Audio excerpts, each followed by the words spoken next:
সত্য কথা আমি ভিতরে রাখতে পারি না, সমস্যাটা হয়ে গেছে কি এইটা। আবার আপনারা ধান খেতে ঘুমাইতে হবে, কেন জানেননি? একটা বালুরটাকে তো আপনারা সরাইতে পারছেন না 17 বছরে। কখন লাগে যেটা লিগেল কথা, যেটা সত্য। আমার সত্য কথাটা ফেটের ভিতরে গেলে কিলকিল কিলকিল কিলকিল করে, কি আরে জানেননি?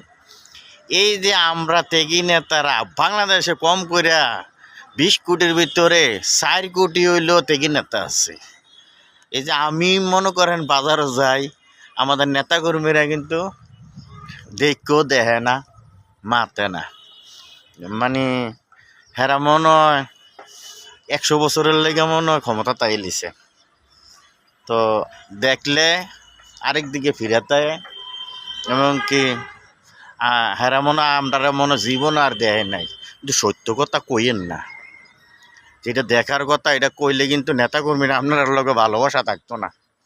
কারণ আমি তো বুড়িচং বাজারের ভিতরে সিফায় জাফায় যেহানো আগে তারা অফিস আদালত আসলো, এটির মানে কিন্তু এখন ঘুরলে দেখকেও দেয় না।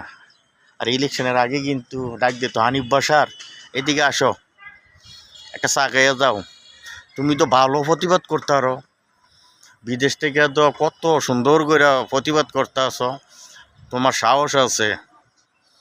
তো আমরা তো পারি না, কে রে দেশে আমরা ধরে নিয়ে যাই। তো এই কারণে বললাম কি, আবার আপনারা রোয়াঘাত ঘুমাইতে হবে। আপনাদের কার্যকলাপে শুধু টাকার খেলা। আপনারা শুধু খালি কিভাবে খালি 5 তলা 10 তলা 20 তলা একটা বাড়ি করবেন, কিভাবে যেন 1 লাখ টিয়া লাগবো, এখানে 2 কোটি টিয়ার কাজ আন না বাড়ি টাড়ি করে দিয়ে যাবেন, টুস করে চোখটি খাইতে মজা গিবেন একদিন। এটি ফলা মেয়েরা বেচ্চা খাইব।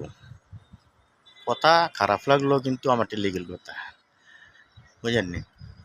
তো এখনও আপনারা আছে না, মাটির দিকে চান, সবার ভালোবাসাটা দেন।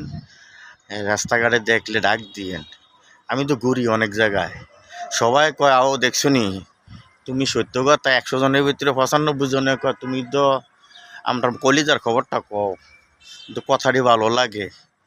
তো আমি যে অরিজিনাল যেটা দেখার কথা আমি এটা যে বলি, তো এই কারণে আমার কেউ বালাবারুও জায়গায় না, খালাতো ভাই, নানাতো ভাই, জ্যাঠাতো ভাই, চাচতো ভাই, তারপরে বিভিন্ন ধরনের মানে আত্মীয় স্বজন সবাই যারা বিএমপি করে তারাই আমারে পছন্দ করে না। হন কি আরে কোনটা কইয়া কোন ফেস ভরে জায়গা। তো ঠিক আছে, চিন্তা করেন না। আমরা তো রাজপথের ভিতরে যাইয়া খেরিতে